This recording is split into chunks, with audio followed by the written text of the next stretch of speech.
Muy bien. Hola Eli, bienvenida. Qué bueno tenerte por acá. Gracias, igual. Muy bien, vamos a comenzar.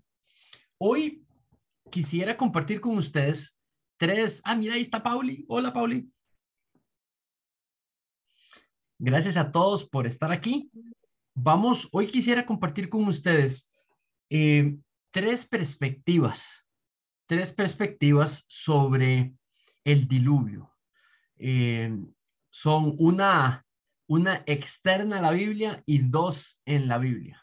Hay dos autores bíblicos, nuestro Señor Jesucristo y quien es el autor de toda la palabra de Dios, y también Pedro. Quisiera compartir con ustedes la perspectiva de Pedro sobre el diluvio y la perspectiva de nuestro Señor Jesucristo sobre el diluvio. Y también compartirles una perspectiva no bíblica y ni siquiera testamentaria, sino que contemporánea no contemporánea, perdón, antigua, de narraciones que presentan una perspectiva de lo que sucedió. Entonces, es interesante ver estas cosas porque normalmente eso es utilizado por algunos eruditos no muy bien intencionados para desaprobar, digamos, los textos que tenemos.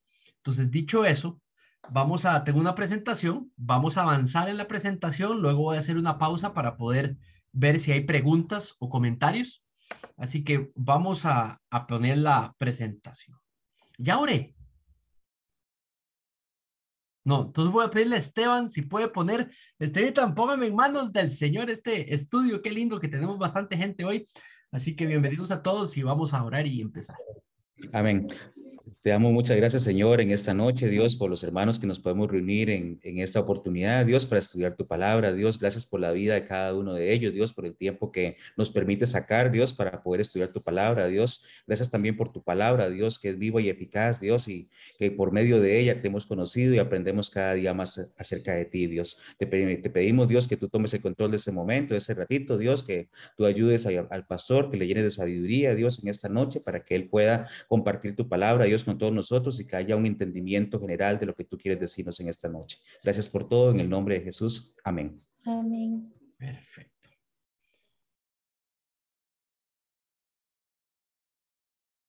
Muy bien. Vamos a ponerla, bueno, aquí tenemos otras personas entrando. Y vamos a compensar la presentación que tengo para ustedes.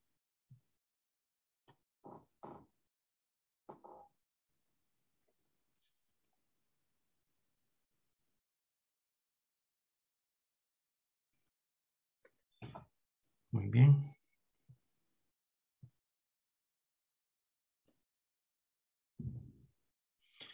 Muy bien, mis hermanos y mis hermanas. Entonces, vamos a ver tres perspectivas sobre el diluvio. La perspectiva según Gilgamesh, la perspectiva del diluvio según Pedro y la perspectiva del diluvio según nuestro Señor Jesucristo. Entonces, ¿a qué me refiero con Gilgamesh? Gilgamesh es un cuento, se llama la Épica de Gilgamesh. Esta es una narración sobre el diluvio. Cuando hablamos de Mesopotamia, estamos hablando de una zona que existió posiblemente unos 2900, 2350 años antes de Cristo. Entonces, estamos hablando de la zona de Irak, estamos hablando de esa zona allí donde estaba la sección de Asiria o, por ejemplo, Babilonia, digamos, Mesopotamia es toda esta sección que ustedes ven aquí, ¿verdad? Y entonces allí se encuentran unas tabletas, unas tablas, que es como esta que está aquí. Esta es justamente la tabla 11, eh, donde se encuentran escritas narraciones épicas, digamos, de estos pueblos mesopotámicos. Entonces, ¿qué es lo que pasa? Se han encontrado varios narraciones un montón de relatos sobre el diluvio en la cultura, digamos, mesopotámica. Entonces, por ejemplo, se habla de que esto es parte de la cultura, digamos, babilónica. Y allí se encuentran varios relatos con nombres distintos, con características distintas sobre el diluvio. Entonces, yo voy a escoger específicamente la que se llama la épica de Gilgamesh, pero digamos, hay otros cuentos que Atajerces es uno que se llama, no me acuerdo de los otros 3 o 4, pero Gilgamesh, Atajerces, yo he escogido específicamente. Quiero pedirle, porfa, si pueden poner mute en los micrófonos. Ay, No, nosotros. no se Qué preocupe. vergüenza. Disculpe, yo vengo llegando. No te Está preocupes. desactivado. Ok, entonces, el que yo estoy escogiendo es el de Gilgamesh. Entonces, cuando hablamos de vamos a ver, aquí voy a admitir 2 personas más. Tenemos bastante gente hoy, gloria a Dios. Entonces, existen recuentos históricos que se pueden verificar, que hablan de relatos sobre el diluvio que tienen muchísimas semejanzas con el texto, con la historia que narra el texto bíblico. Ahora, tienen bastantes contrastes también, pero digamos, impresiona las similitudes. Y yo quiero contarles a ustedes, hice esa investigación para que ustedes puedan también sorprenderse conmigo de las similitudes. Entonces, por ejemplo, allí comparo los detalles del diluvio, por ejemplo, entre la épica de Gilgamesh y Génesis. Entonces, voy a ir leyendo cada uno para que ustedes vean algunas diferencias y algunas similitudes. Entonces, en la épica de Gilgamesh, se trata a la persona principal, ¿verdad? A la persona principal se trata como un héroe. Y es esta persona que ustedes ven aquí, digamos, en la figura. Digamos, estos son grabaciones babilónicas en acero que se han encontrado sobre este personaje que se llama Utnapishtim, ¿verdad? Perdón por el nombre, pero yo le voy a decir Utna, porque están diciendo ese nombre, cada vez sea bárbaro. Entonces, a no ser que Andrés venga y lo mencione por mí, pero está complicado. Entonces, por ejemplo, el diluvio en la narración del Génesis, el diluvio es presentado como producto del pecado del ser humano, ¿verdad? El pecado del mundo. Eso fue lo que movió a Dios al disciplinar ese castigo, ese pecado generalizado, esa depravación completa. Entonces, Dios la disciplina. Entonces, en el Génesis, el diluvio viene por el pecado. En la historia de Gilgamesh, el diluvio viene por el pecado, pero específicamente el pecado era que los seres humanos hacían tal conmoción, tal ruido, que lo que hacían es que sacaban de quicio a los dioses. Y entonces los dioses, digamos, esperan el diluvio para castigar, digamos, el ruido, así literalmente, el ruido que hacían, digamos, ¿cómo se dice? Digamos, como el escándalo que hacían los seres humanos en la tierra, ¿verdad? Y explica que eso es por qué se da el diluvio. Luego, Noé, en Génesis, vemos a Noé recibiendo el mandato de Dios. Bueno, en Gilgamesh, Utnapishtim, lo que vemos es recibiendo mandatos de uno de los dioses. Y ese uno de los dioses, porque eran varios, y ese era el dios Ea. En Génesis vemos que se dan las dimensiones del arca, ¿verdad? Y en el caso de Gilgamesh, se dan las dimensiones, pero no de un arca, sino de un bote. O sea, esta nave, digamos, tiene las características en esta épica de un bote como ustedes y yo los conocemos, con vela, sí, con compartimientos, con pisos, pero con vela, con timón, con tripulación, ¿verdad? Es lo que conocemos como un bote, un barco, ¿verdad? En el caso, por ejemplo, de Noé, él ingresa animales al arca por orden de Dios y Dios los trae. En la otra épica lo que vemos es de que lo que ingresan son seres vivientes, es lo que el nombre que utiliza. En Génesis vemos la petición de Dios de que cubra de brea el arca por dentro y por fuera. En Gilgamesh tenemos a los dioses pidiendo que el bote sea cubierto con brea de la misma manera. En Génesis el arca tiene 3 pisos. En Gilgamesh el bote tiene 7 pisos. La información sobre cómo fue que fueron ensamblando el arca no se da en el Génesis, pero en Gilgamesh sí se da la información de cómo fueron ensamblando ese barco con 7 pisos, ¿verdad?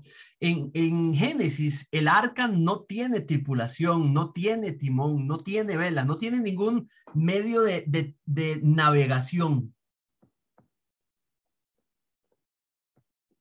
Simplemente no hay, o sea, no se conduce el arca, ¿verdad? Los seres humanos adentro no la pueden mover, no la pueden dirigir. Pero en el caso de la épica, el bote tiene timón, tiene vela, tiene tripulación y es increíble, pero se presenta a Utnapishtim como el héroe que navega exitosamente por las aguas del diluvio, digamos, el barco hacia buen puerto. En Génesis no se detalla los suministros que llevan los miembros de la familia de Noé. Pero en el caso de esta época, se detallan los suministros y llama la atención que dice que recopilaron todo el oro y toda la plata que pudieron encontrar de sus alrededores para llevársela como tesoro, ¿verdad? Luego habla de que no se hizo sacrificios durante la construcción. En cambio, en el caso de la épica, sí se hacen sacrificios durante la construcción. En Génesis, Dios es el que cierra la puerta. En la épica, Utnapishtim es el que cierra como buen héroe de la historia, ¿verdad? Cierra la puerta y salva a la tripulación y la familia de él que está adentro, ¿verdad? En Génesis no se recuerda, no se registra nada dicho por Noé. En todos los 3 capítulos, en todos los 2 capítulos, perdón, que describen el mandato a edificar el arca y todo el diluvio, Noé es completamente silencioso. Noé no habla. Noé habla hasta que se baja del arca, ¿verdad? En cambio, en Gilgamesh se registran las palabras, las órdenes, las decisiones, las emociones que siente el héroe, digamos, del diluvio, ¿verdad? En Génesis, Dios envía el diluvio. Vean qué interesante. En Gilgamesh, un Dios es el que manda el diluvio y él manda el diluvio en desacuerdo de los otros, ¿verdad? No se pusieron de acuerdo los dioses y uno de los dioses es el que manda el diluvio, pero no los otros, ¿verdad? En el Génesis dura 40 días de lluvia el diluvio, ¿verdad? En Gilgamesh solo 7.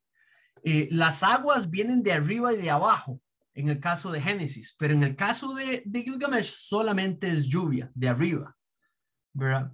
En el caso de Génesis, Dios está en control del diluvio. Dios es el que lo manda, Dios es el que levanta el arca, Dios es el que la lleva a puerto seguro, ¿verdad?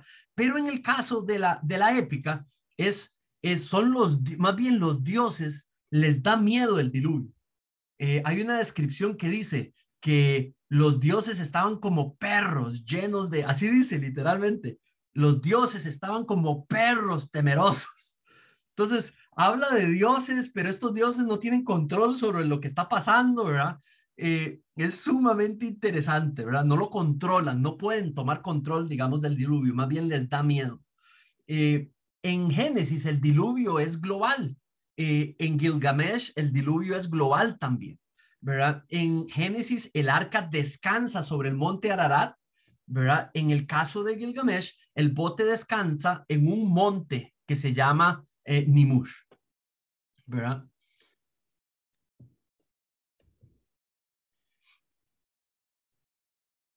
En el caso de Génesis, Noé es quien abre la ventana, ¿verdad? Perdón. Noé es quien abre la ventana. En el caso de Gilgamesh, Utnapishtim es el que abre la ventana. En el caso de Génesis, aves son enviadas 3 veces. En el caso de Gilgamesh, las aves son enviadas 3 veces y son el mismo tipo de aves. Ahora, esto lo encontramos en la tabla 11, digamos, cuando si quieren googlear, digamos, esa épica.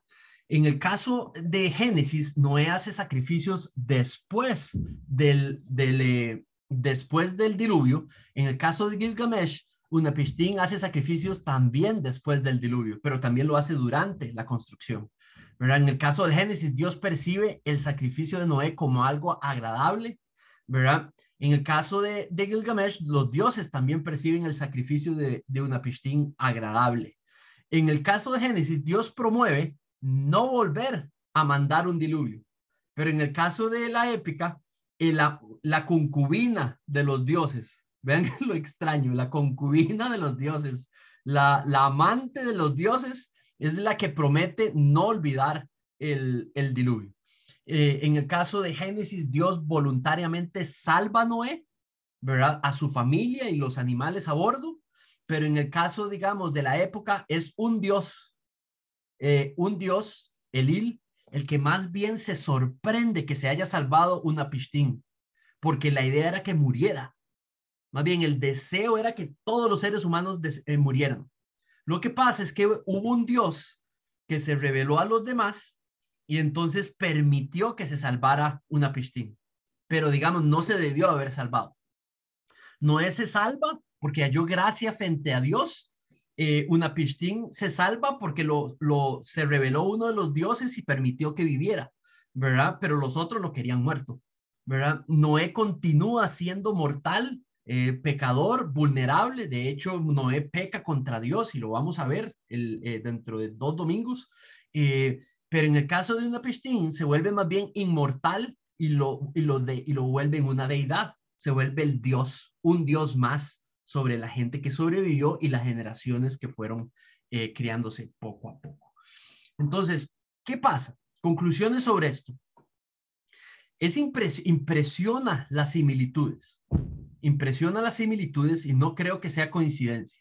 O sea, no creo que sea coincidencia de que hay como 6 o 7 relatos distintos en esta área de Mesopotamia, todos pertenecientes, digamos, a lo que es el Imperio Babilónico y registrados por ellos, y que simplemente registran estas similitudes. Entonces, no puede ser coincidencia, hay una razón de ser. Lo que pasa es que no es aceptable decir, y esto es algo que debemos de entender, no es aceptable decir que esa es la fuente original y que algunos eruditos, y digo, que han criticado la Biblia, hablan de que para quitarle autoridad a la Biblia, de que fue inspirada, revelada directamente de Dios a los autores bíblicos, algunos eruditos críticos lo que han hecho liberales es decir que posiblemente Moisés tuvo acceso, digamos, a este tipo de narraciones y simplemente las perfeccionaron y las adaptaron, digamos, al teísmo hebreo, ¿verdad?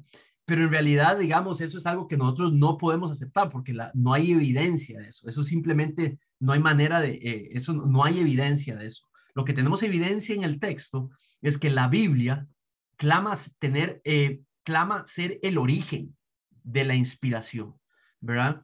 El origen de sus datos, de su información, es la inspiración. Y la inspiración quiere decir de que la fuente de la información no está viniendo de una historia ya prenarrada, ¿verdad? Sino que está viniendo directamente de Dios. Que Dios, con el Espíritu Santo, utiliza esa presencia, esa inspiración y ayuda y guía a los autores bíblicos a escribir la verdad de Dios. En el caso de Moisés sabemos de que Dios habló con Moisés y que no era por visiones, no era sino que era por una conversación directa entre Dios y Moisés, que Moisés tuvo acceso a esta información. Entonces, ¿qué es lo que pasa? La Biblia clama que es la inspiración de las escrituras, la fuente, que es la revelación, digamos, especial de parte de Dios a los autores bíblicos para poder explicar los eventos que sucedieron. Entonces, nosotros tenemos que aprender a poder defender el relato de los primeros 11 capítulos de Génesis y de todo el libro como algo que Dios simplemente relató a Moisés o que Moisés fue guiado para escribir, ¿verdad? Tenemos que poder defender, digamos, y no aceptar, digamos, esas conclusiones, digamos, de gente que simplemente no cree en la autoridad e inspiración de las escrituras, ¿verdad? Aunque sean eruditos. Entonces, ¿qué es lo que pasa? Que el relato bíblico, ¿verdad? Constituye una versión independiente de estos relatos, que es prácticamente Dios, ¿verdad? Revelando, digamos, al pueblo de Israel, en este caso, digamos, a Moisés, para que él pueda escribir el relato tal y como él lo está viendo. Entonces, el relato bíblico realmente es auténtico, ¿verdad? Es la expresión original de lo que sucedió. Y lo que podemos tal vez intuir es de que estas otras naciones lo que hacen es que hayan posiblemente tenido contacto digamos, con la comunidad hebrea, con la historia explicada desde la comunidad hebrea, y luego ellos hicieron sus adaptaciones. Eso es una posibilidad. La otra posibilidad es que de alguna manera ellos encontraron información, ¿verdad? Y lo escriben de acuerdo a su propia religión. Y vemos, por ende, digamos, las similitudes y las diferencias. Entonces, ¿qué es lo que pasa? Que el libro de Génesis, en su capítulo 6, el diluvio y el 7, desde el punto de vista conceptual es completamente opuesto a estas historias. Desde el punto de vista espiritual, completamente no compatible. Desde el punto de vista moral, son completamente diferentes. Tienen similitudes, pero son historias que tienen conceptual, espiritual y moralmente completamente distintas y opuestas. Entonces, como les digo, digamos, esto es algo importante a saberlo, porque creo que permite, perdón, nos permite a nosotros, entender, digamos, la información que está allí. ¿Cómo? Ok, vamos a ver.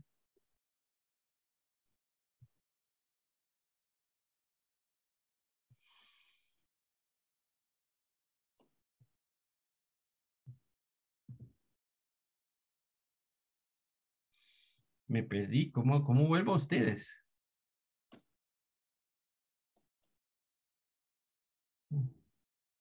Qué raro. No puedo volver a ustedes. Ustedes ven mi pantalla, me imagino. Sí, veamos el PowerPoint, veamos a vos. Para nosotros nada cambió. Sí, te estamos viendo. Ok, déjame ver cómo hago para... Ya, aquí está. Y oyendo. Ok. Así, oyendo, sí. Stop share. Aquí está. Muy bien, ahora sí. Entonces, muy bien. ¿Qué les parece eso que vimos? Esa información que vimos. ¿Qué piensan? ¿Qué les enseña? ¿Qué piensan?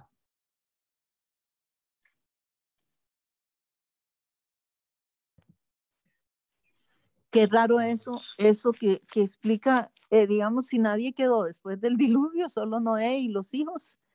¿De dónde salió esa información que dice usted de Gliche, no sé quién? O sea, ¿quiénes eran ellos? Babilónicos, Babilonia.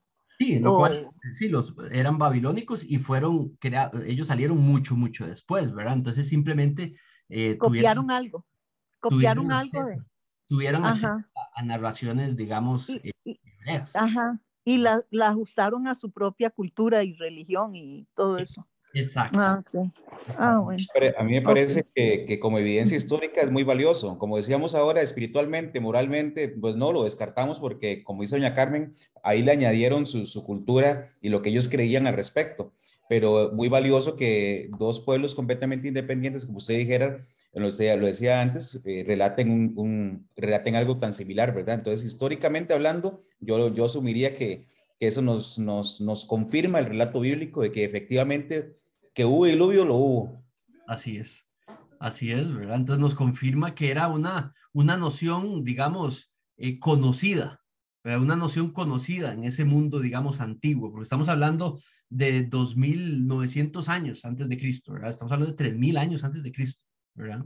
Entonces, se vuelve, digamos, una información bastante fuerte. Adelante, Rebe. Nada más yo creo que es interesante recordar que por décadas, o por centuries, ¿cómo se dice centuries en español? por cientos y cientos de años, toda la historia había pasado verbalmente, por cuentas oral.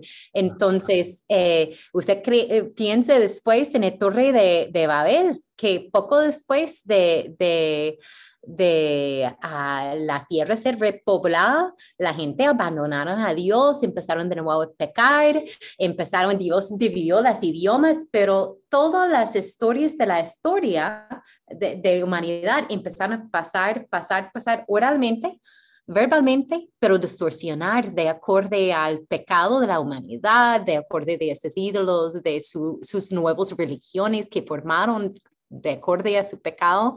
Entonces, es muy interesante que Dios escogió escribir la Biblia. La Biblia no era de forma oral, pero que fue escrito desde un tiempo tan temprano en la historia de este tiempo de Moisés. Entonces, me parece muy, muy interesante eso. Así es, a mí me sorprende, digamos, y se vuelve más verídico, ¿verdad? El relato, ¿verdad? Quiere decir de que era conocido y hay evidencia, digamos, de eso, digamos, que nos permite ver este tipo de cosas, ¿verdad? Muy bien. Adelante, Aarón o Mela. Gracias, Manri.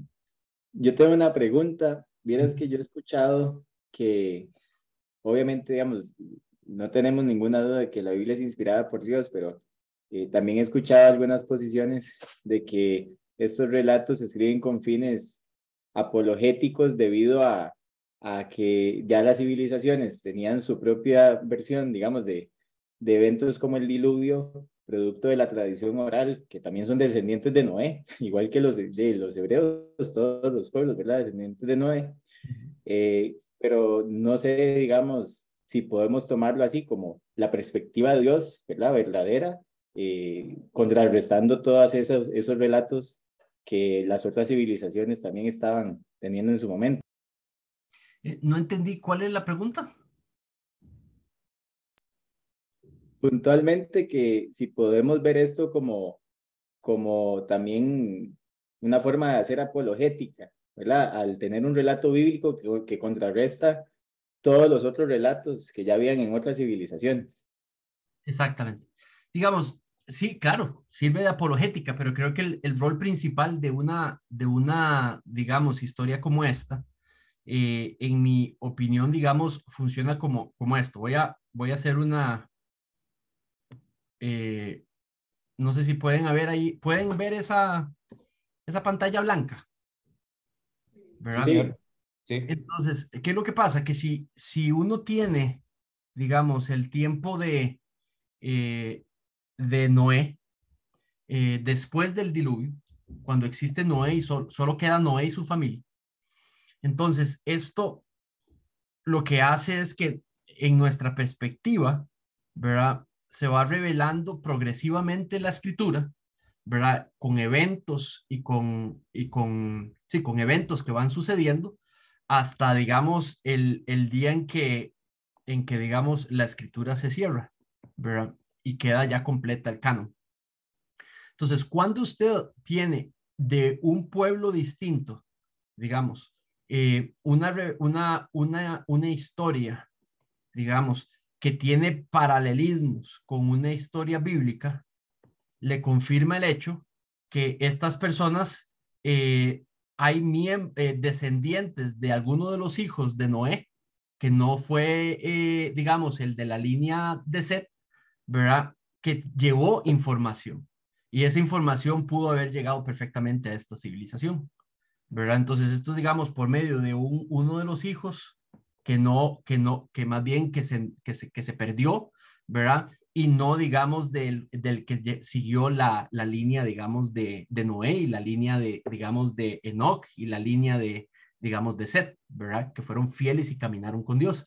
Entonces, ¿qué es lo que pasa? Que cuando usted puede confirmar con esta, a pesar de las diferencias, que esto es algo que posiblemente vino desde la información original, ¿verdad? De cómo sucedió. Lo que pasa es que por una línea de gente que ya no caminaba con Dios, como Rebe decía. Y entonces, ¿qué es lo que pasa? Fueron cambiando y llegaron a su propia versión. Pero este paralelismo hace una corroboración importante entre estas dos líneas, ¿verdad? Que aunque vengan de líneas distintas, ¿verdad?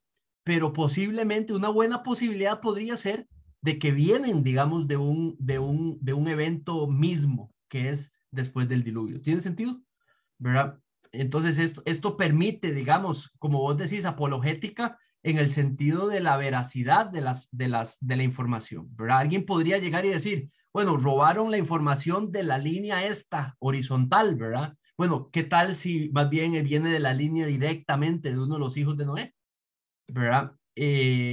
Podría perfectamente confirmar de que el evento sucedió, ¿verdad? Porque viene de fuentes distintas, ¿verdad?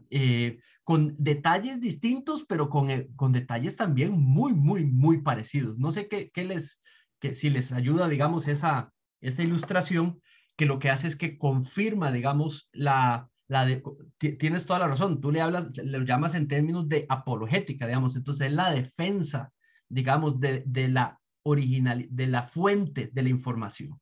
Entonces, que por otra cultura salga esta narración, justamente confirma que de los hijos de Noé, y esto lo vamos a estudiar, digamos, en uno de estos domingos, ¿verdad? De los hijos de Noé, solamente uno es el que sigue fiel a Dios, pero los otros dos caen, ¿verdad? Y sus familias se pierden, ¿verdad? Y vuelven a la misma condición de depravación, ¿verdad? Pero tenían la misma información original que en el caso de Shem, digamos que es el Shem, que es el que sigue la línea. ¿Tiene sentido? Adelante. No sé si respondí a tu pregunta, Aaron. Claro, totalmente, Manrique. Muchísimas gracias.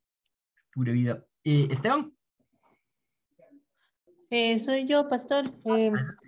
Sí, es que quería hacer un comentario más bien de esta historia que es de la antigüedad, ¿verdad? Es que traído a los tiempos de ahora, cuando usted estudia historia, va a un museo, visita una pirámide, normalmente usted va a encontrar un relato de dónde salió la pirámide, de dónde salió lo que se encontraron, el jarrón, lo que sea. Entonces, en comparación con esto, cómo aún en la actualidad nosotros podemos confirmar, por ejemplo, la existencia de Cristo. Porque, por ejemplo, las pirámides dicen, esta pirámide fue hallada en X fecha y se consta de que existió 300 años antes de Cristo, ¿verdad? Entonces usan la referencia antes de Cristo y después de Cristo en la historia. Entonces esto es parecido que con el diluvio. Yo sé que también hay otros hallazgos en cuanto al diluvio que son científicos, donde la ciencia respalda lo que la Biblia dice, ¿verdad? Entonces es una forma de darle veracidad fuera de la Biblia a lo que la Biblia nos enseña. Entonces creo que esta historia que usted nos cuenta sobre Gilgamesh es lo mismo, ¿verdad? Pero traído a la actualidad, podemos verlo con solo ir a un museo, ¿verdad? De que Jesús existió y aún los científicos no pueden negar la existencia de Cristo. Claro, claro. No, muy bien. Digamos, en el estudio de documentos históricos para comprobar un evento, digamos, si usted tiene para confirmar un evento y usted tiene varias fuentes distintas, digamos, de descripción del evento, fuentes que no son normalmente correlacionables. Lo que hacen es que confirman la fuente de la información proveniente del evento, ¿verdad? De testigos del evento. Entonces, si usted tiene 3, 4, 5, digamos, fuentes de información como estos relatos, incluyendo el bíblico, ¿verdad? Lo que apunta es a que hay una fuente inicial, ¿verdad? Que posiblemente confirma la veracidad de esa fuente inicial, porque las distintas fuentes, digamos, obtuvieron la información separada, ¿verdad? Entonces es una prueba, digamos, para comprobar, digamos, la historicidad de un documento, ¿verdad? Y esto lo que permite es que al menos esta narración de Noé, ¿verdad? Tiene, digamos, veracidad, digamos, histórica, ¿verdad? Entonces, gloria a Dios por eso. Muy bien, vamos a continuar con la presentación y ahora vamos a ver cuál fue la perspectiva de Pedro sobre el diluvio. Pedro reconoce la historicidad del diluvio, pero por la inspiración del Espíritu Santo, él ve una analogía, o sea, él ve una analogía, no, una tipología, ve en las aguas del diluvio una tipología de algo que espiritualmente sucede a partir del Nuevo Testamento con la resurrección de nuestro Señor Jesucristo. Y él conecta el diluvio con algo que es una realidad espiritual de todos los cristianos hoy, ¿verdad? Y que él la conecta. Tal como el diluvio hizo esto, también el bautismo del Espíritu Santo hace esto también. Vamos a ver esa conexión que hace Pedro entre el diluvio, las aguas del diluvio y el bautismo del Espíritu Santo. Y esa es la perspectiva de Pedro. Pero noten en la narración, noten en el pasaje, si Pedro toma el diluvio como un evento que realmente sucedió.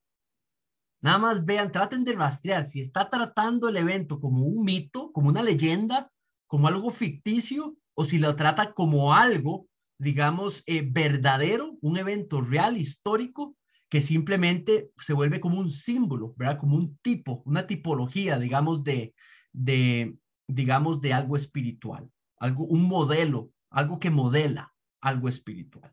Muy bien, entonces vamos a ir a la presentación de nuevo. Nada más para, voy a irme a pasarme, no, esto no es.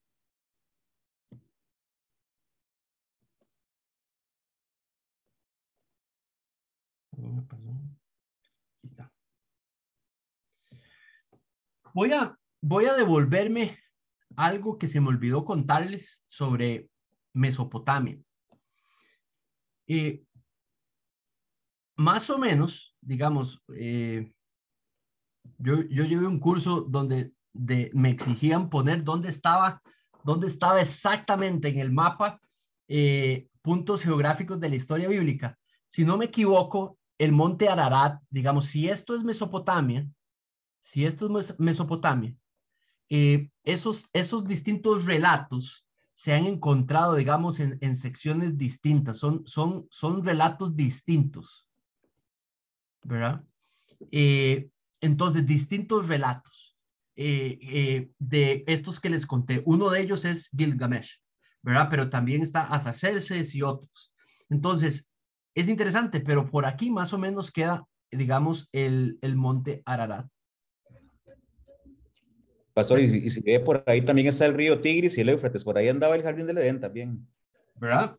Entonces, ¿qué es lo que pasa? Si esta es la fuente, por ejemplo, en el caso de Babilonia, esos relatos, digamos, tuvieron que, si esta es la fuente, es interesante porque si luego aquí tenemos, por ejemplo, el pueblo hebreo, digamos, entonces estamos teniendo que de la fuente llegó la narración bíblica original, ¿verdad? Pero también los descendientes de Noé, digamos, llevaron sus versiones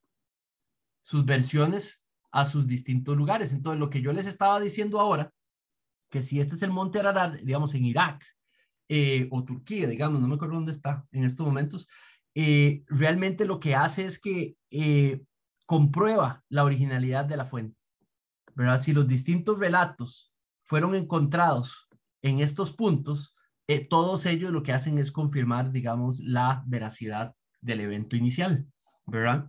Especialmente por el parecido de las narraciones. Muy bien. Ahora vamos a ver la perspectiva de Pedro. Esto es súper interesante. Digamos, Pedro habla que el bautismo cristiano es la tipología o la prefigura, digamos, perdón, que el diluvio es como una prefigura o una tipología del bautismo cristiano. Voy a leerles lo que un profesor, digamos, un exdirector de CEPA escribió un libro, un comentario sobre 1 Pedro, y él define lo que es una tipología. Entonces, dice, en la historia de la salvación divina, la tipología juega un papel muy importante. Según la tipología bíblica, ciertos eventos o cosas o personas del Antiguo Testamento prefiguran una realidad más grande, más perfecta en la historia en el Nuevo Testamento de la salvación. Entonces, en la realidad de la salvación, digamos, un evento, ya sea un evento, una persona o una cosa, como dice el doctor Green, digamos que es el Eugenio Green, dice que lo que hacen es que prefiguran una realidad espiritual.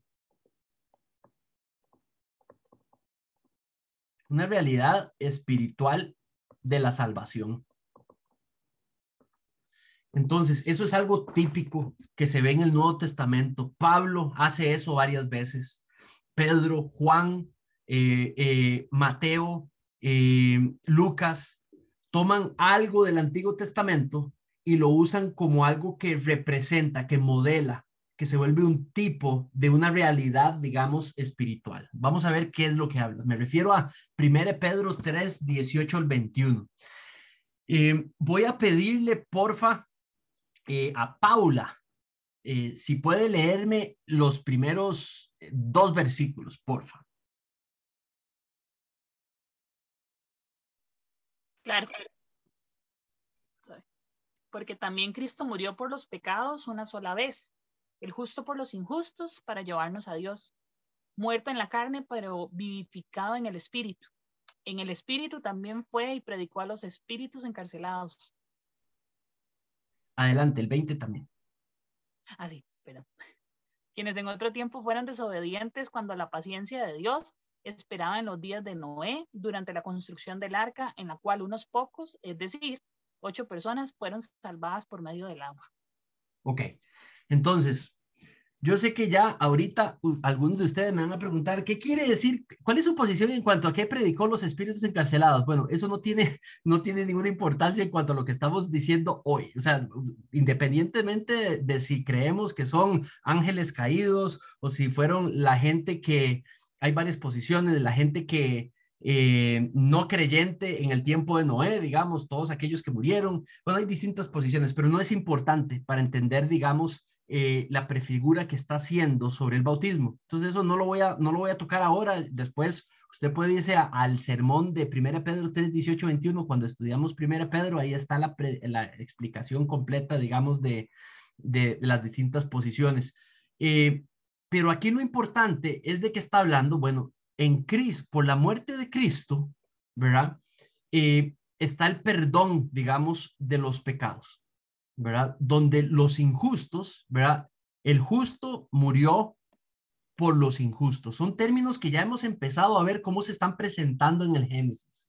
Un justo es visto justo por gracia. Lo vimos en el caso de Noé.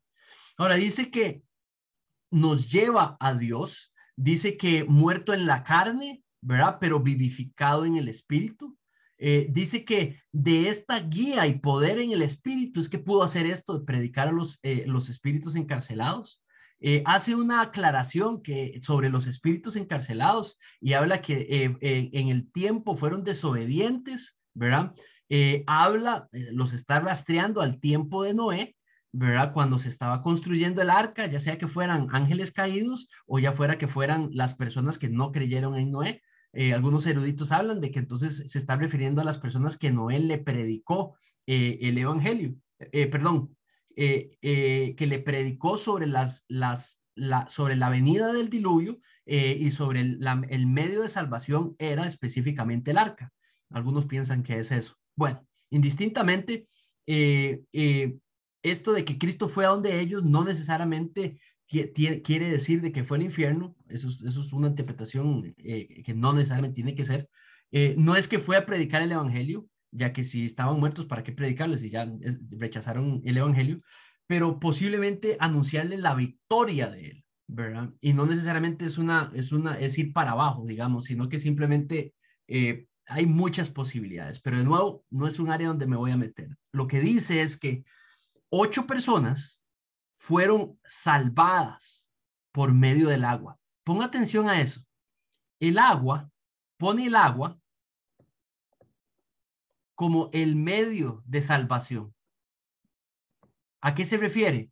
Que bueno, de la mano de Dios, si bien el agua fue utilizado para ahogar, para destruir, pero parece que está interpretando Pedro muy claramente que realmente el diluvio sucedió, que 8 personas se salvaron por medio del agua, que la construcción del arca es algo real, ¿verdad? Que es algo que sucedió, que inclusive hubo gente que Dios tuvo paciencia para que por lo menos sucediera el tiempo de la construcción del arca, y que finalmente 8 personas fueron salvadas por medio del agua. Entonces, que por medio del agua se salvaron. O sea, que en la soberanía de Dios utilizó el agua para levantar el arca, mantenerla en la parte superior del agua, flotando, para que toda la convulsión abajo de aguas abajo, ¿verdad?, no le hiciera nada al arca. Y la mantuvo a flote, ¿verdad? Y luego la llevó a un punto donde pudiera descansar, ¿verdad? Justamente en un lugar donde no se despedazó, no se desbarrancó, no se volcó, sino que las personas fueron puestas por salvas. Entonces, el agua es utilizada como una tipología no solo de destrucción, pero también de salvación, ¿verdad? Dice, y correspondiendo a esto, dice, igualmente, cuando dice correspondiendo, está diciendo, tal y como el agua trajo salvación, también en el diluvio, también el bautismo salva también, ¿verdad? Entonces, ¿cuál es la tipología? Que así como el agua del diluvio salvó a los que estaban en el arca por la mano de Dios, también el bautismo de creyentes, el bautismo del Espíritu Santo, el bautismo espiritual, no el de agua, pero el bautismo del Espíritu Santo también salva y convierte. Vea, dice que no quitando la suciedad de la carne, pero como una petición de Dios, da una buena conciencia a las personas. El bautismo da una buena conciencia. Mediante la resurrección de nuestro Señor Jesucristo, ¿verdad? Que está a la diestra de Dios, habiendo subido al cielo después de que le habían sido sometidos ángeles, autoridades y potestades. Entonces, habla de que salva el bautismo del Espíritu, pero también regala una nueva conciencia, una buena conciencia. Entonces, vamos a ver, ¿qué es esta comparación que hace? Entonces, dice, tal y como las aguas del diluvio limpiaron la tierra del pecado, ¿verdad? Y salvaron el arca, ¿verdad? A los ocupantes del arca, el bautismo también salva y limpia del pecado, ¿verdad? Eso es una realidad preciosa que tenemos. Cuando el Señor nos convirtió, cuando el Señor nos salvó, esa otra manera de explicar esa salvación, esa conversión, es que fuimos limpiados del efecto del pecado sobre nosotros, del dominio del pecado sobre nosotros. La idea de que 8 personas, ¿verdad?, se salvaran, trae la idea de que eran minoría, ¿verdad? De toda la mayoría, solo una minoría fue la que se salvó. Y hace un paralelismo que en el mundo grecorromano, en el tiempo de Pedro, es una minoría la iglesia la que se salva también. Al mismo tiempo, así como las aguas hicieron efectiva la salvación del mal del mundo, salvó a la familia de Noé del mal del mundo, de la catástrofe que le cayó al mundo completo, ¿verdad?, permitiéndoles tener un nuevo comienzo. También el bautismo ejerce salvación del mal del mundo. La conversión, el bautismo del Espíritu, nos protege del juicio sobre el mal del mundo hoy, porque nos regala vida eterna, salvación, pero al mismo tiempo nos da la posibilidad de tener una nueva realidad y tener un nuevo comienzo. El diluvio, según Pedro, lo ve como un medio de liberación, ¿verdad?, como un medio de salvación, ¿verdad? Pero el bautismo lo ve de la misma manera.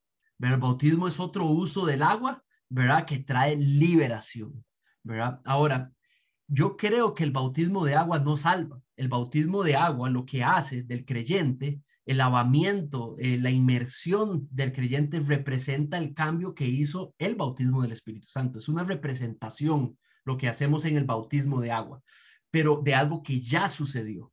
Por eso le pedimos a la persona que testifique lo que ya sucedió, el bautismo del Espíritu, ¿verdad? pero así hace el paralelismo, digamos, de que el lavamiento del agua que sucede en el bautismo por inmersión, ese lavamiento de todo el cuerpo, simboliza el lavamiento de la sangre de Cristo de nuestros corazones.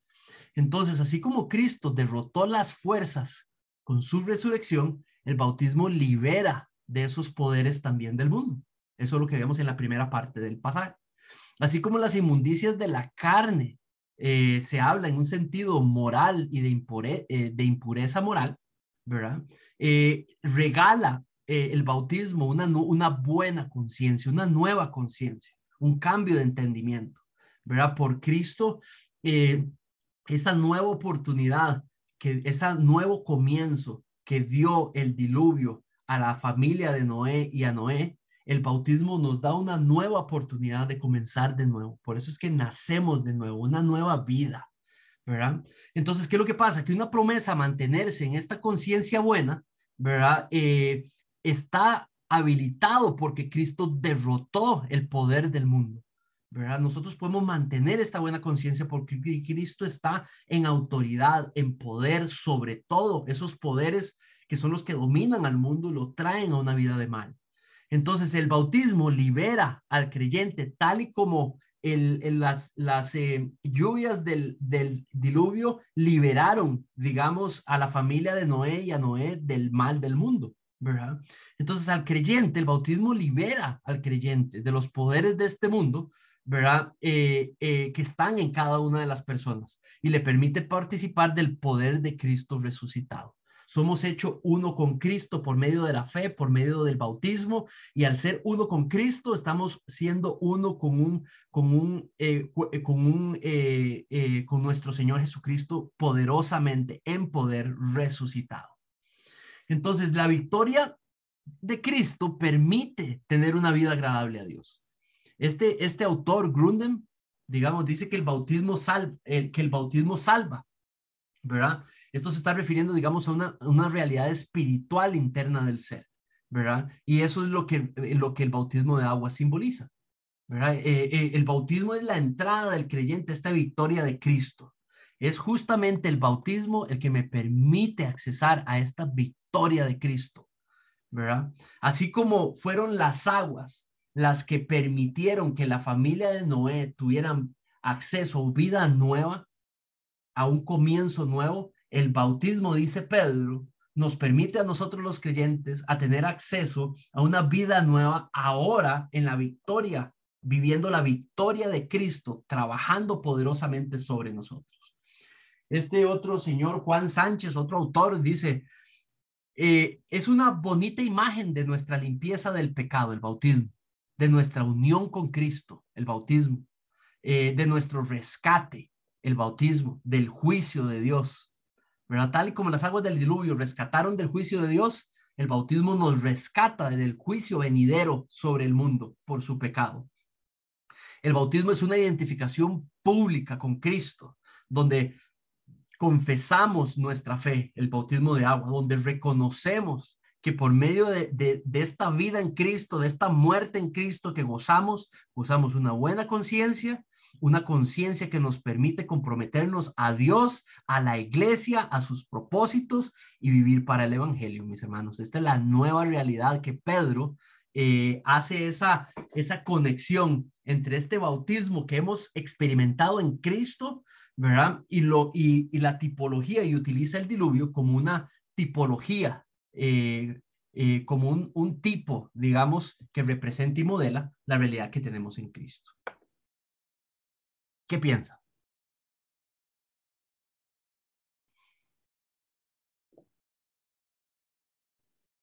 Pastor, tengo una pregunta. Sí. Es que estaba hablando de que todo esto que Pedro habla nos muestra que estas 8 personas fueron salvadas por medio del agua y lo que mencionaba usted del bautismo, ¿verdad? Pero entonces el bautismo, es que, perdón si voy a decir una cosa incorrecta, ¿verdad? Pero es que me quedó la duda. Entonces, el bautismo es parte de la salvación, porque lo que nos han enseñado a nosotros es que solamente el sacrificio de Cristo es lo que nos da salvación, ¿verdad? Y el bautizarse es como una es como una, como decía ahí, una confesar nuestra fe o públicamente decir que somos cristianos. Pero entonces, ¿cómo es salvación si hemos entendido que solamente creer en Cristo es lo que nos da salvación, ¿verdad? Y conocer la verdad. Muy bien, entonces digamos, es una buena pregunta. Voy a utilizar esta pizarra blanca para explicarlo. Entonces, está el Evangelio. Está el Evangelio. Entonces, digamos que la persona, digamos, ya sea que lee el Evangelio, ya sea que le leen el Evangelio, o ya sea que oralmente le explican el Evangelio. Entonces, cuando se escucha el Evangelio y se acepta el Evangelio, esa es la manera en la que se ve desde el punto de vista de nosotros, humana, cómo empieza la salvación. Se ve al ser humano escuchar, entender, aceptar y confesar y creer en las noticias del Evangelio, ¿verdad? Entonces, ¿qué es lo que sucede ahora sí, espiritualmente, cuando eso sucede? ¿Qué sucede? Bueno, entonces, en el corazón, lo que sucede es que el Espíritu Santo viene. El Espíritu Santo viene, ¿verdad? Y él lo que hace es que hace una unión entre Cristo resucitado, entre Dios Padre, que vienen Dios Padre, Dios el Hijo en poder y resucitado, y los une, hace una unión el Espíritu Santo con el espíritu de la persona y nos volvemos uno. Eso se llama la doctrina de la unión con Cristo.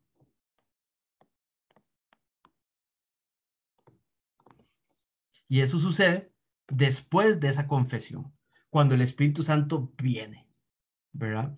Hay muchas personas que hacen la confesión y el Espíritu Santo no viene, ¿verdad? Entonces, es cuando la salvación sucede.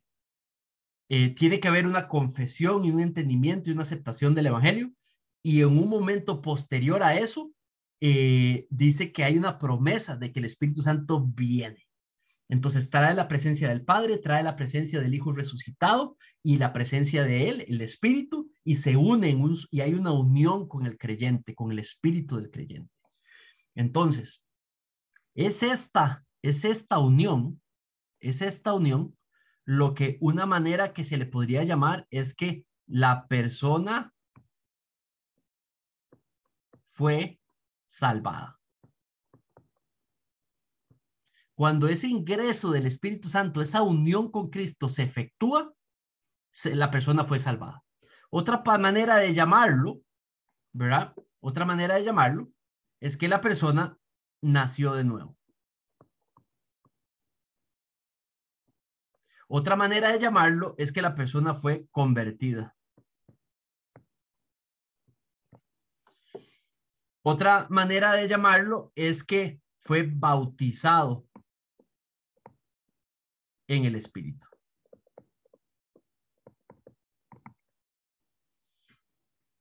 ¿Tiene sentido? ¿Verdad? Entonces, todos estos nombres describen una sola realidad, un solo evento, la llegada del Espíritu Santo y en la generación de la unión con Cristo. ¿Me explico? Entonces, ahora, ¿qué sucede, Eli? Que lo que Pedro dice, lo que Pablo dice es lo siguiente. Pablo y Pedro, varios, llegan y dicen, bueno, ya sucedió el bautismo del Espíritu, ahora bautícenlos en agua. Pero ya el bautismo sucedió, ya la salvación sucedió, ya la conversión sucedió, ya nació de nuevo, ya fue bautizado, bautizada en el Espíritu. Ahora él dice que sea un acto donde represente que fuimos muertos, que morimos con Cristo y que volvimos a nacer con Cristo, que morimos con Cristo y que resucitamos con Cristo. Hagan un evento simbólico, Pablo dice que esta unión con Cristo, este bautismo en el Espíritu, significa que morimos con Cristo y que resucitamos con Cristo a una nueva vida. Este evento que está aquí del corazón. Entonces ahora el bautismo de creyentes en agua es una ceremonia simbólica de lo que pasó aquí. Pero la ceremonia no salva. Lo que salva es esto. ¿Verdad? Lo que salva es esto. Ahora,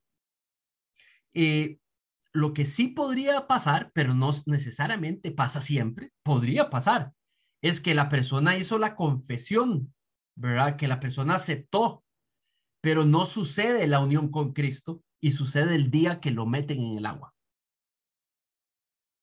Eso podría ser, digamos, pero no, o sea, no siempre pasa eso.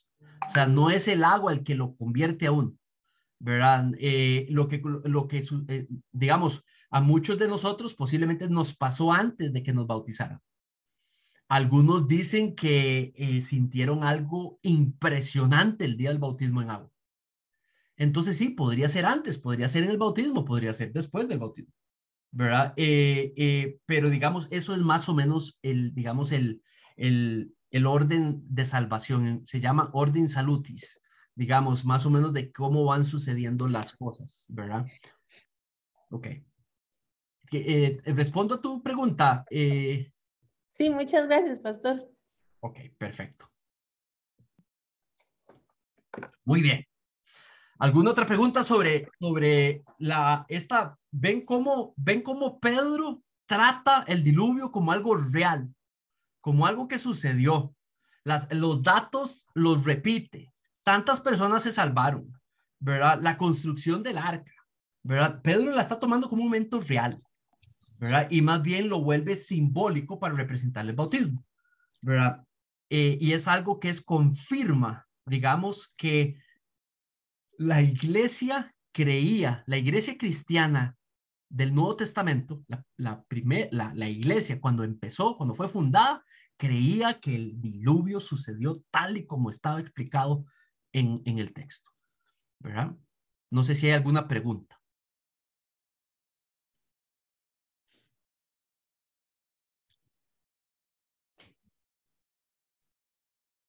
Ok, entonces vamos ahora a la tercera perspectiva, y es la perspectiva de nuestro Señor Jesucristo. Y aquí voy a pedirles a algunos de ustedes que me ayuden a leer lo que vamos a tener allí, ¿verdad? Entonces, le voy a pedir a algunos de ustedes que me ayuden cuando yo llame no se vayan a comer, no se escondan, ¿verdad? Porque les voy a pedir, digamos, que me ayuden. Vamos a ver, estoy apuntando aquí nombres, que no se me escape ninguno.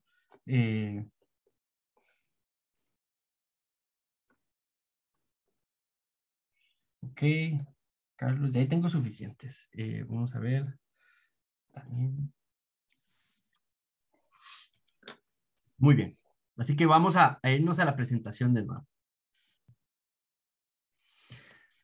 Ahora, ¿cuál es la perspectiva de nuestro Señor Jesucristo cuando habla del diluvio, ¿verdad? Cuando toca el tema del diluvio. Jesús habló, usó el diluvio, y lo que hizo fue utilizarlo como una analogía del juicio final. Entonces, vamos a ver este texto y le voy a pedir a Marco, si porfa me puede leer, digamos, los primeros, bueno, no, si me lo puedes leer todo, porfa. Ok, dice Mateo 24:37, porque como en los días de Noé, así será la venida del Hijo del Hombre. Pues así como en aquellos días antes del diluvio, estaban comiendo y bebiendo, casándose y dándose matrimonio hasta el día que Noé entró en el arca. Y no comprendieron hasta que vino el diluvio y se los llevó a todos. Así será la venida del Hijo del Hombre. Entonces estarán dos en el campo, uno será llevado y el otro será dejado. Dos mujeres estarán moliendo en el molino, una será llevada y la otra será dejada. Muchas gracias, Marco. Entonces, tal vez, Marco, ayúdame ahí. ¿Me puedes ayudar un poco? Sí, claro. Ok. Teléfono abierto. Ayúdame. Uy. ayúdame a ver en el texto cómo trata el evento nuestro Señor Jesucristo. Si lo trata como algo figurativo que en realidad representa más o menos figurativamente, o si está hablando de datos muy específicos de la época de Noé, ¿verdad? ¿Cómo podrías traquear cuál es la visión, digamos, si histórica o ficticia o tipo mitológica, digamos, del evento? ¿Cómo lo trata nuestro Señor Jesucristo? ¿Dónde lo ves? Yo creo que sí es claro que lo trata como un evento histórico, y como una narrativa, porque entran detalles, Ajá. entran detalles de cómo vivía la gente, entran detalles que no incluye el relato de Moisés, por así decirlo, tan específicos como cómo vivía la gente, que estaba comiendo, bebiendo, casándose, cosas que no se ven en Génesis, y que si Cristo las está tomando como ejemplos, ¿verdad? Como para enfatizar su punto, lo lógico es pensar que sí sucedió. Y donde lo encuentro un poco más figurativo es más bien en el ejemplo que pone después, Ajá. en donde las dos que están en el campo, siento que toma una base narrativa, digamos, o un evento real para dar una enseñanza un poco más figurativa, haciendo referencia a la venida del hombre, que él mismo dice que será un misterio. Excelente, excelente, estoy 100% de acuerdo. O sea, ¿por qué va a ser algo figurativo de algo figurativo? No, uno hace algo figurativo de algo real, Ajá, exacto. ¿verdad? Entonces, versículos 40 y 41 es hacer algo, digamos, simbólico o representativo de algo real, 37 al 39. No tiene ningún sentido que esté algo, digamos, una tipología, digamos, de algo que no existió y que no es real, ¿verdad? Muchas gracias, más bien, mi hermano. Entonces, estoy de acuerdo con Marco. Digamos, vean los detalles, ¿verdad? Habla de los días de Noé, ¿verdad? Está hablando de algo, de alguien que existió y habla sobre esos días cuando existió. Y luego lo que hace es que describe esos días, ¿verdad? Eh, Dice que así como sucedía en esos días, va a suceder igualmente en la venida del Hijo del Hombre, en el regreso de Cristo, ¿verdad? Entonces, dice, en aquellos días, y ahora expande un poco lo que él sabe de aquellos días, ¿verdad? Dicen que mientras venía el diluvio, la gente vivía común y corriente, comía, la gente bebía, la gente se casaba, la gente se daba en matrimonio, ¿verdad? Eh, hasta que eso sucedió, hasta que eso fue detenido, hasta que eso se terminó, que fue cuando Noé entró en el arca, evento que toma por real.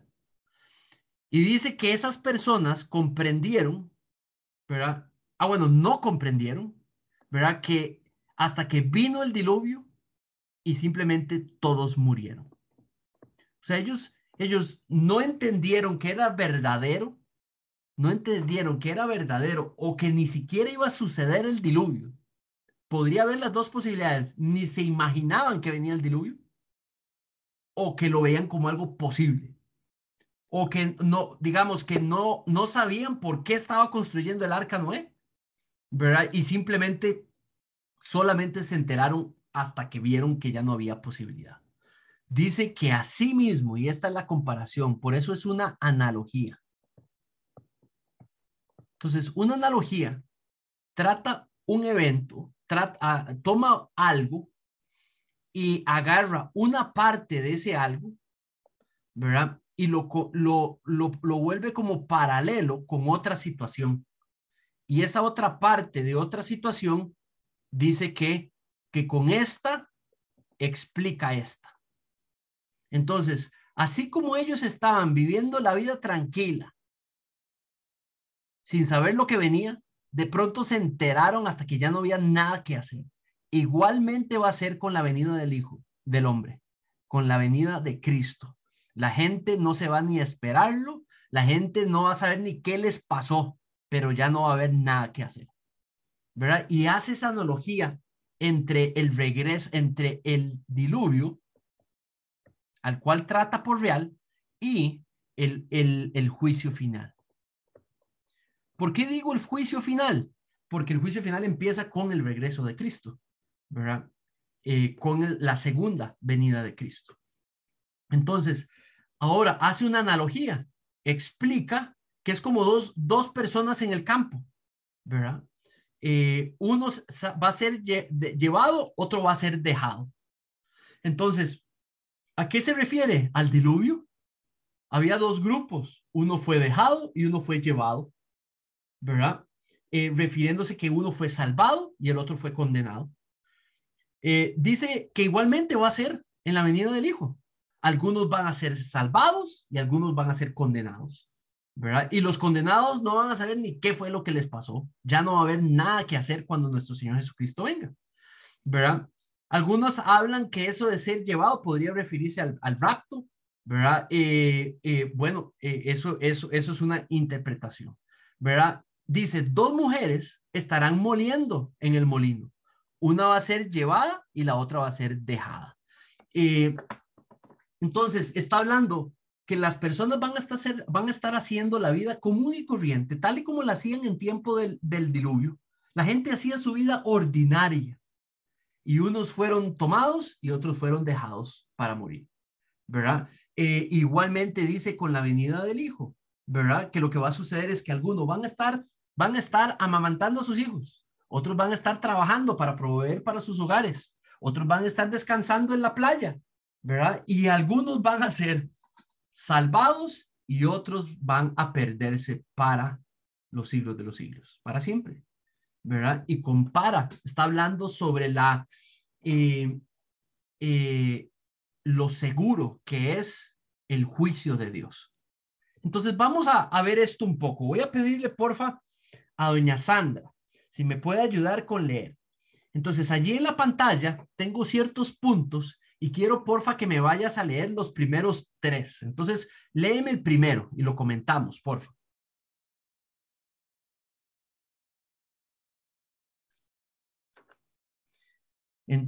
Ok, muy bien. Vemos el juicio de Dios. Se me corrió la pantalla. Vemos el juicio de Dios sobre el pecado del hombre a través de la historia de la humanidad. Estos juicios estaban hasta ahí. Sí, hasta ahí. Entonces, lo que sucede es que en el Antiguo Testamento vamos a ver una serie de juicios de Dios sobre el pecado. Y todos esos juicios lo que nos muestran es que Dios no alcahuetea el pecado del hombre, ¿verdad? Que Dios los creó a su imagen para vivir, para adorarlo, reflejándolo en dependencia de él, para servirle.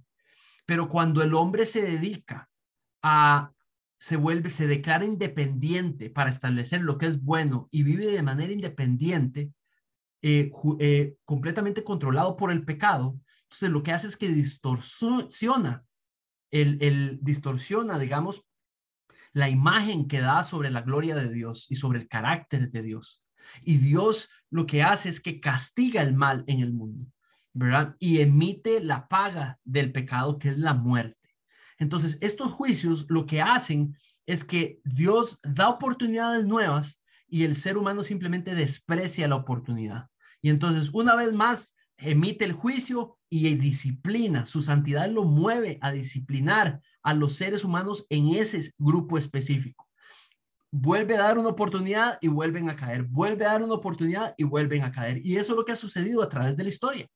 El juicio final lo que hace es que termina la historia. Es el final de la paciencia de Dios, ¿verdad? Donde ya nadie va a poder hacer nada. Entonces, ahora sí, doña Sandra, porfa, léeme el segundo.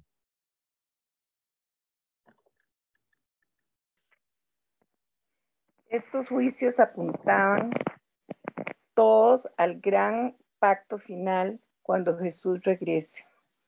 Entonces, es justamente con el regreso de nuestro Señor Jesucristo que se da la última oportunidad a los seres humanos para que confiesen el nombre del Señor Jesucristo como su Salvador y puedan recibir el regalo de salvación y de conversión, ¿verdad? El bautismo del Espíritu, ¿verdad? Como vimos que describió Pedro.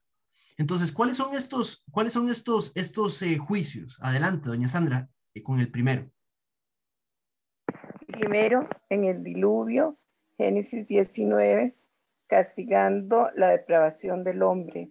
Vemos el juicio de Dios al castigar el pecado mientras la humanidad construía la Torre de Babel. Génesis 11, vemos el juicio de Dios sobre el pecado. Sobre Sodoma y Gomorra, vemos el juicio de Dios sobre el pecado al no permitir que la primera generación de Israel que sobrevivió a Egipto y el desierto entrara a la tierra prometida por su pecado. En Números 14, 20 y 23. Muy bien, muchas gracias. Allí lo que vemos es la perseverancia de Dios de castigar el pecado, de dar oportunidades nuevas y aún así venir y castigar el pecado. Entonces lo que vemos es juicios específicos que a través de la historia de la redención se fueron dando, que lo que apuntan es a la necesidad del juicio final, a la llegada del juicio final. Vamos ahora le voy a pedir ahora a Paola, no a Paula, pero a Paola, si me puede leer el primero, porfa. El juicio de Dios sobre el monte Calvario, donde Jesús, la sangre del pacto, derramó su sangre por el perdón de los pecados. Entonces allí es justamente en el monte Calvario donde Dios hace posible que el ofensor no tenga que pagar la paga por su pecado, ¿verdad? Es justamente en el monte del Calvario, por medio del derramamiento de la sangre del pacto, que creer en la sangre de Cristo lo introduce a uno en este pacto, donde uno de los beneficios es el perdón de nuestros pecados. Entonces, todos estos juicios lo que apuntaban es a la llegada del Mesías para que pudiese ser el cordero del pacto, ser la sangre del pacto, y pudiéramos tener acceso a este nuevo pacto que es perfecto. Mientras que los otros pactos apuntaban a este y eran imperfectos, este es perfecto y para siempre, porque la sangre era suficiente para hacer un pacto incondicional para siempre, ¿verdad? Entonces, si la sangre de los sacrificios de animales no era suficiente y hacía un pacto simplemente no permanente, esta era el precioso regalo al mundo para que pudiera escapar el juicio final de Dios para castigar el pecado del mundo. Adelante, Pau, puedes ahora leerme el segundo. Todos estos juicios son precursores del juicio final de Dios sobre el pecado con la segunda venida de Cristo, donde todos serán juzgados por el juez celestial en el gran trono blanco. Apocalipsis 21 al 15, y esto ustedes lo pueden ver ahora en la noche o otro día, ¿verdad? Habla de que todo ser humano será pasado por el juicio, por el juez celestial, donde el Hijo va a ser el abogado defensor de aquellos que creyeron en el Hijo y le llama el gran trono blanco. Y que es ahí donde se emite lo que llamamos el juicio final, donde cada persona dará cuentas por sus actos de omisión, de comisión, por su naturaleza pecaminosa. Y solamente aquel que el abogado defensor diga, yo lo conozco, solo esos escaparán el juicio final y la paga por cada uno de los hechos que uno hace aquí en la tierra. Ahora le voy a pedir a Carlos Vindas, porfa, si me puede leer el siguiente.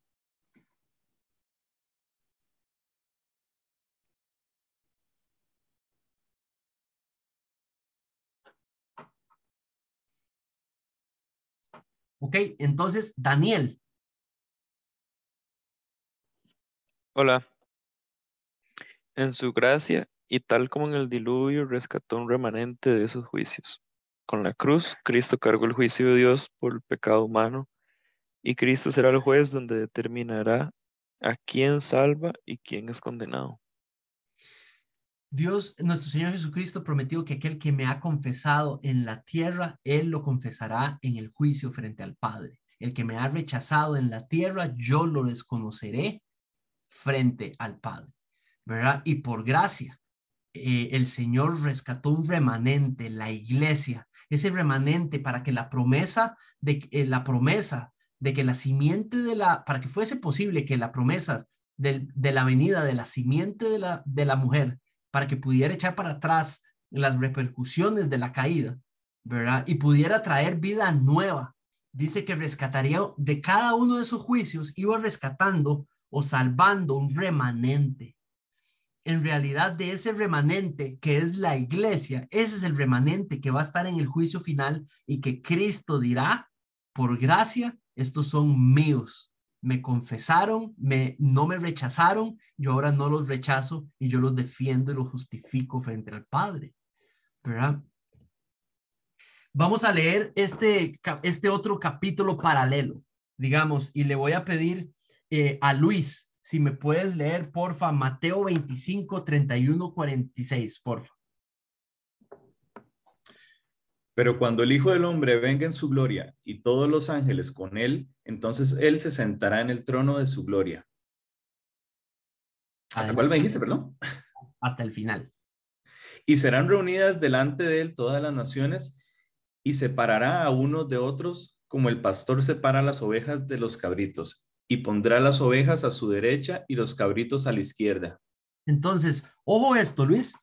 Uh-huh. ¿Cómo ves? ¿Qué ves similar en el diluvio? O sea, el diluvio trajo salvación y trajo muerte, ¿verdad? Aquí está hablando que él va a traer salvación y va a traer muerte. Ajá. Entonces, ¿ves alguna similitud? Hay una similitud en la separación. Primero que todo, que unos están en un extremo y el otros en el otro. Ajá. Y, principalmente me parece que es como como dice usted, como una analogía del mismo diluvio que se nos está presentando. Y los pone a unos como ovejas y otros como cabritos, pero supongo que eso es más representativo que otra cosa, como de su rebaño. Exactamente, exactamente. O algo que creo que también está diciendo que es igual es la seguridad de que va a suceder. ¿Cómo se dice? ¿La qué? Tiene otra palabra que hace Certeza. Certeza. Certeza. Muy bien, la certeza. La certeza de lo que sucedió en el diluvio, que separó a los que iban a vivir y a los que iban a morir. El regreso también tiene la misma certeza. Algunos serán separados, algunos serán salvados y otros serán llevados a perdición para siempre, ¿verdad? Y dice que todas las naciones, delante de todas las naciones, ¿verdad? ¿Eso qué quiere decir? Que si este privilegio que hemos tenido de conocer la salvación de nuestro Señor Jesucristo por gracia, nos lleva a ir a nosotros a las naciones, ¿verdad? ¿A cuáles? Dice que se van a ser reunidas todas y que de todas se van a separar los cabritos de las ovejas. Entonces hay naciones que no han conocido, hay etnias. Esta palabra no son países, esta palabra son etnias, culturas. Hay culturas que no saben nada sobre Cristo. Hay culturas completas, millones de personas que no tienen ni la Biblia, ni tienen un misionero o ni tienen una iglesia sana. Y dice que serán separadas de allí los cabritos y las ovejas. ¿Cómo van a creer en alguien que no han escuchado? Entonces la iglesia tiene un enorme sentido de envío, ¿verdad? Si hay un atributo de Dios es que es misional, está en misión, y su iglesia, la que él creó, que tiene su mismo carácter, tiene ese mismo sentido de envío, ¿verdad? Para que tengan la oportunidad de creer, porque escuchen lo que nunca han escuchado, ¿verdad? Entonces, ahora le voy a pedir a Jeffrey si me puede leer este otro párrafo, porfa. Por analogía, este texto nos habla de la necesidad de Cristo que la humanidad tiene porque Dios ha emitido juicio sobre su pecado. Moisés anima a Israel con el mensaje que Dios juzga el pecado y en su gracia salva a un remanente para así poder continuar su reino en la tierra para que Jesús en el día del Hijo del Hombre juzgue y salve un remanente también. Entonces, ¿qué son las misiones?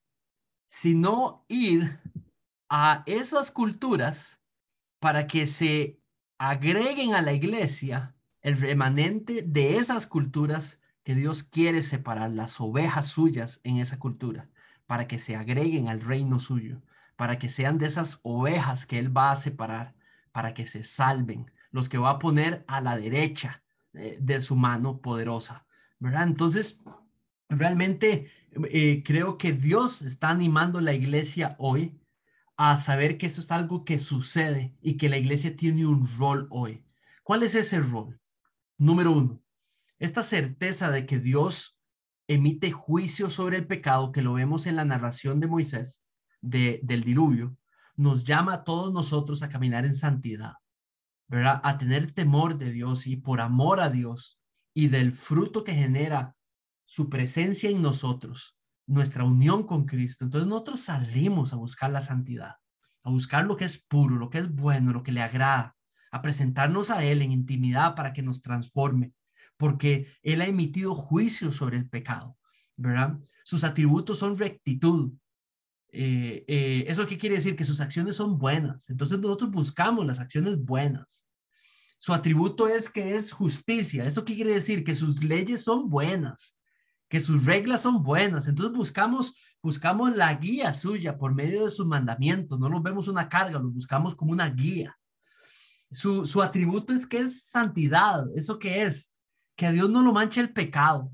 Que entonces su palabra no tiene pecado. Entonces buscamos lo que es su voluntad, lo que no está manchado por el pecado. Eso es nuestra primera responsabilidad. De nuestra relación con Él sale esta salida de querer obedecerle, de entregarle nuestras áreas para que la santifique, de confesarle nuestro pecado. Pero también nuestro rol es un rol de crecer en madurez como cuerpo, ¿verdad? De amarnos los unos a los otros para que podamos ayudar a otros a sobrellevarnos las cargas, para que podamos caminar juntos hacia esa santidad. Pero también tenemos una responsabilidad para fuera del cuerpo. Y es que Dios tiene un tiempo eminente, certero, de que va a venir y va a separar, tal y como lo hizo el diluvio, y va a separar a aquellos que creyeron en Él y los que no. Entonces, ¿qué es lo que pasa? Que hay naciones completas, hay etnias completas, hay pueblos completos, familias completas, que simplemente no han escuchado nunca el nombre de nuestro Señor Jesucristo y tampoco lo que Él vino a hacer. Tampoco han escuchado que Dios ha emitido un juicio sobre el pecado. Tampoco han escuchado que viven en pecado y que viven juzgados bajo la ira de Dios. Mientras se casan, mientras tienen hijos, mientras van al trabajo, ellos creen que está todo bien y que son bonitos y buenos y que van para el cielo y no saben que es una mentira del mundo. Ellos creen que adorar a Mahoma o adorar los espíritus, el hinduismo, está bien y que todo va a salir bien. Y no saben que no, ni siquiera se lo esperan. No saben que viene un juicio, que ya Dios emitió el juicio sobre su pecado y que ya condenó y que están bajo la ira de Dios.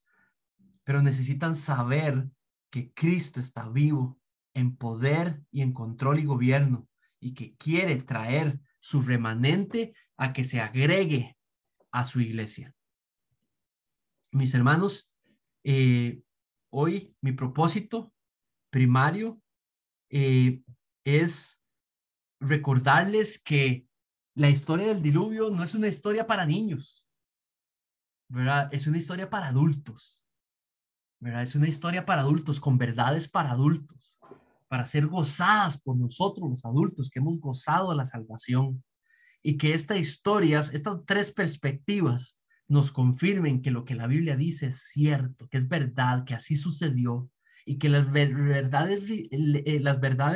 espirituales y teológicas que enseñan los textos son para ser gozados y vividos hoy y que nos empujen a vivir para su gloria, para buscar conocerle más y para buscar darle a conocer mejor.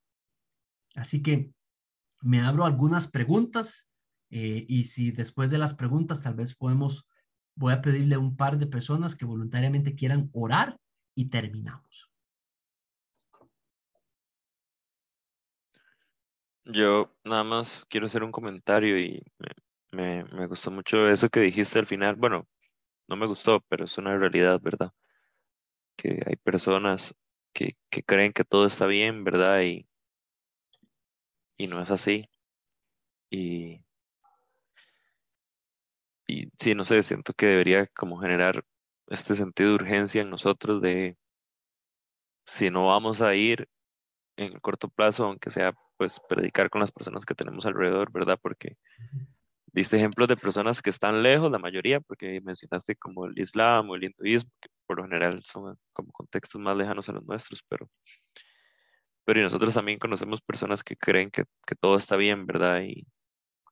Y que están así como si fueran un día a la playa, el día de mañana, y esa no es la verdad. Y una analogía que había escuchado una vez era como que si uno ve a alguien correr hacia un barranco, se empezaría a cuestionar, digamos, como cuál es la mejor manera de decirle que va para un barranco, ¿verdad? Como haría toda una serie de cosas antes o nada más diría como, "Ey, usted va para un barranco, sepa". Yo sé que es importante ser prudentes y hablar con amor, pero a veces no, siento que no dimensionamos la urgencia del asunto, ¿verdad? Y la seriedad de que estas personas caminen hacia el barranco sin que les avisemos. Entonces, me gustó mucho como eso que dijiste al final y también pues me confrontó porque no es una realidad que tenemos muy latente, estamos pensando en nuestra felicidad, en nuestra comodidad. Entonces sí, me confrontaste mucho ahí al final. No, amén, que sea para su gloria. A mí también escucharte decirlo me confronta porque también yo tengo, esto es certero, esto es eminente, es algo eminente que viene, ¿verdad? Ya Dios emitió juicio sobre el pecado y las consecuencias de ese juicio vienen, es eminente. Entonces, cuando te estaba escuchando hablar, ¿sabes en qué pensé, Dani? Eh, Pensé en nosotros, no sé si usted lo ha hecho, yo sí lo he hecho. Hemos criticado a los predicadores de parque o a los predicadores de bus. Esas personas, ¿verdad? Que sabemos que se levantan y dicen y anuncian a las personas ahí que van de paso. El juicio de Dios está allí, ¿verdad? La salvación está aquí, ¿verdad? La otra opción es morir. La otra opción es condenación. La opción es juicio. La otra opción es condena. La otra opción es el infierno, ¿verdad? Pero aquí tiene la salvación y la salvación es hoy.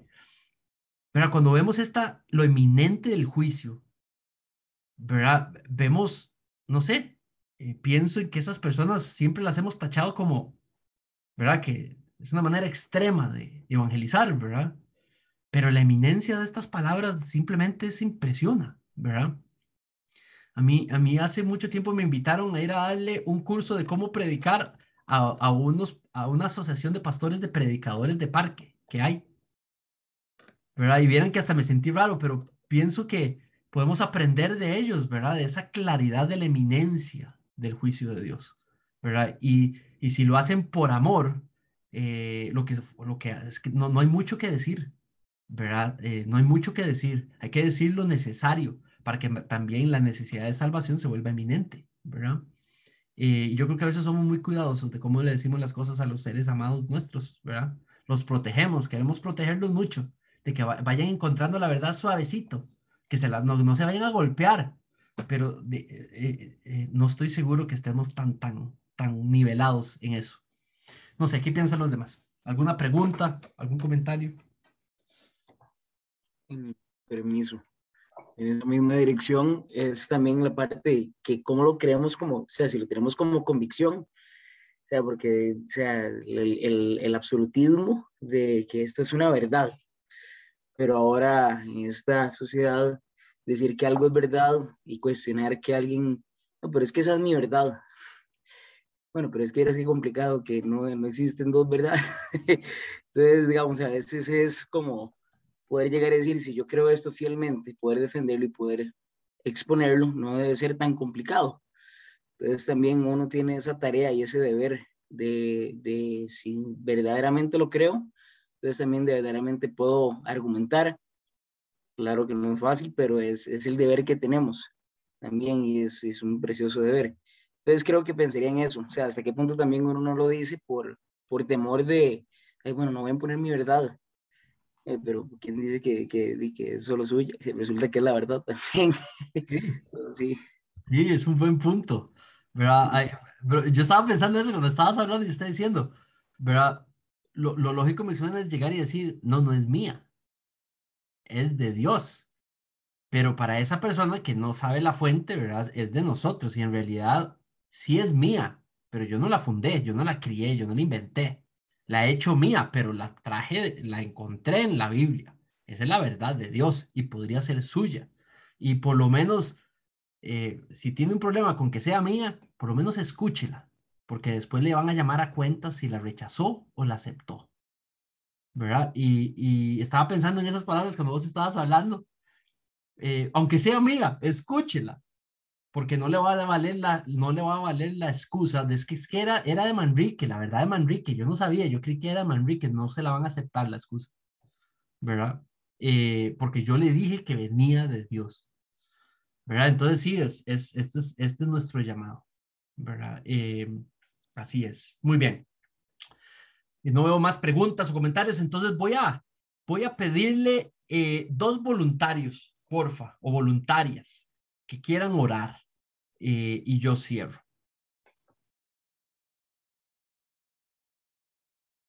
Ok, Luis, 1, necesito un segundo, una segunda, una dama. Gracias, Paula.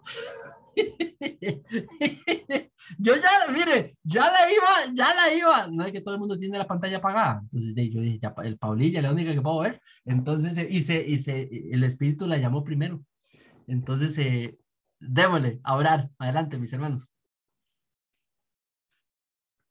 Señor, te queremos dar gracias por esta noche, por permitirnos reunirnos entre hermanos, Señor, entre personas que estamos deseosos de conocer tu palabra. Te damos gracias, Señor, por la paciencia, por el empeño que pone nuestro pastor, Señor, que sé que lo hace con dedicación y que lo hace con amor. Señor, que saca el tiempo para que cada uno de nosotros podamos aprender y reunirnos, para que podamos afianzar nuestros conocimientos, Señor, porque sé que es una tarea complicada, que es una tarea cansada, pero que es una tarea que nosotros necesitamos y que nosotros necesitamos también practicar con otros. Y Él es un ejemplo de eso. Te damos las gracias, Señor, por cada uno de los que está presente y los que no pudieron estar. Te damos gracias, Señor, por cada una de las palabras que pusiste en nuestros corazones, por revelarnos cuál es tu juicio, Señor, cuál es tu mente, cuál es tu corazón, qué es lo que nosotros tenemos que estar pendientes, Señor, para que poco a poco, Señor, nos vayamos moviendo hacia lo que sería los deseos de tu corazón y no los nuestros, que muchas veces están mal orientados, Señor. La urgencia de que nosotros hablemos a otros de que hay un juicio inminente, Señor, como en los tiempos de Noé, que el tiempo se acerca, Señor, que es un tiempo de gracia, pero también es un tiempo que va a terminar, Señor. Permítenos comprender eso, Señor, llegar a arrepentimiento y también tener presente que tenemos, aunque tenemos muchas cosas que hacer, Señor, que sabemos que la misión y el evangelio, Señor, debe ser lo principal en nuestras vidas, Señor. Cada día cuando nos levantamos, cuando estamos con personas cercanas, Señor, y también cuando estamos con personas que no conocemos, Señor, te pido que ilumines a cada uno de los corazones y de las mentes de las personas que escucharon estas palabras, Señor, que les ayudes a comprender y que busquen ayuda también en las cosas que poco a poco les vas revelando, Señor, según tu espíritu. Te damos las gracias por esta noche, Señor, en tu nombre. Amén.